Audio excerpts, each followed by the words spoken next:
Well, North Korea's firing of some 130 rounds of artillery Monday in the West Sea certainly does not help to resolve already sour relationship between South and North Korea. The communist state has warned of strong physical retaliation against the 5-day South Korean massive military drills last week, which it denounced as preparations for a northward invasion. And North Korea's recent firing of artillery could be considered as putting the word into action. This provocative action is causing great tensions in the Korean Peninsula, which definitely has negative impact on the relationship between the two. But on the other hand, since North Korea decided to fire the artillery after the South Korean military drills ended, some experts in Seoul say the provocative actions it not necessarily means Pyongyang wants a war. Currently, it is said that the South Korean Navy heightened its readiness posture in the wake of the artillery firing in the West Sea.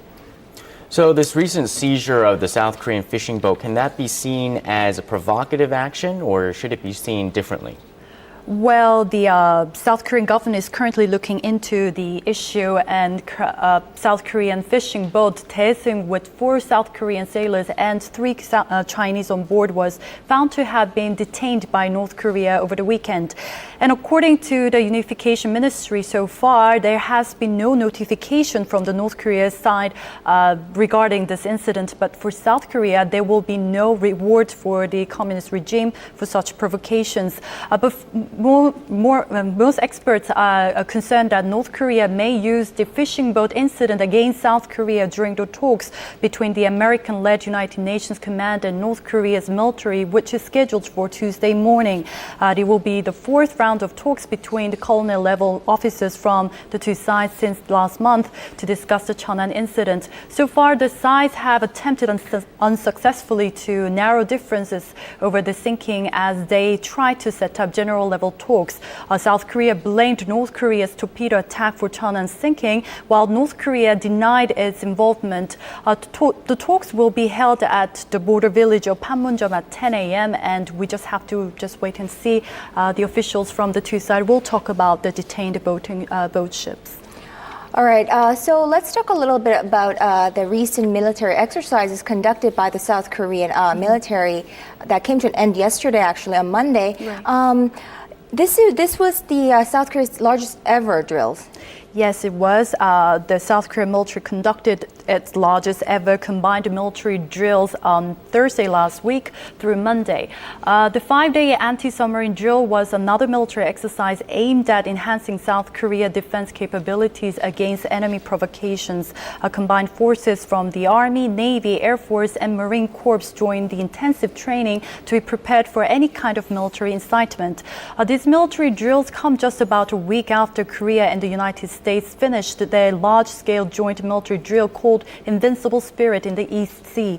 And in terms of the size, about 4,500 soldiers were involved in the exercise with about 20 naval warships, including the 4,500-ton KDX-2 destroyer submarines and an anti-submarine helicopter, along with 50 other fighter jets, including the KF-16, all participating in the training. The South Korean military has been striving to strengthen its anti-submarine defense capabilities, especially since the March sinking of the South Korean warship Cheonan in the West Sea by North Korea's torpedo attack. So the South has said that these military exercises were related to the sinking of the Cheonan, but how will this affect the North-South relations? Well, the exercise focused on anti-submarine operations as Seoul's latest response to the March sinking of the South Korean warship Cheonan in the West Sea by a North Korean submarine, as I said. The multinational team of investigators have announced that North Korea's torpedo attack is responsible for the sinking of the South Korean warship Cheonan, which killed 46 sailors on board. And so the South Korean military is trying to strengthen its defense operations for any possible enemy provocations in the future, meaning the Cheonan incident should not be repeated. Again, Seoul's stance on the training is that the military drills are defensive in nature and aimed at enhancing South Korea's military defense capabilities for possible enemy provocations in the future, meaning South Korea's joint maritime exercises are not aimed at threatening North Korea nor the security of the Korean Peninsula. They are purely to increase defense capabilities. Right. And this joint military drill between South Korea and the United States, will we be seeing more of these in the future? Yes, Korea and the United States are planning for another naval exercises in the West Sea, which may involve the U.S. nuclear-powered aircraft carrier USS George Washington.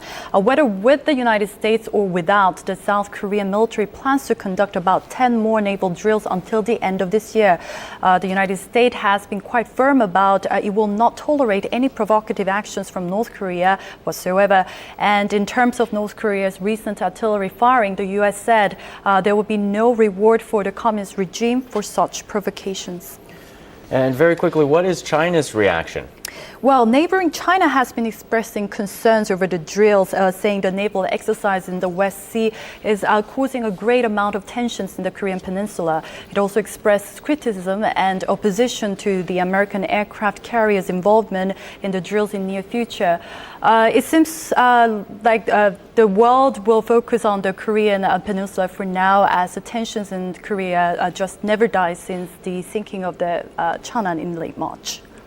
So I guess this needs to be followed up upon for further developments. All right, Nadi, thanks for coming in to speak to us today. Thank you.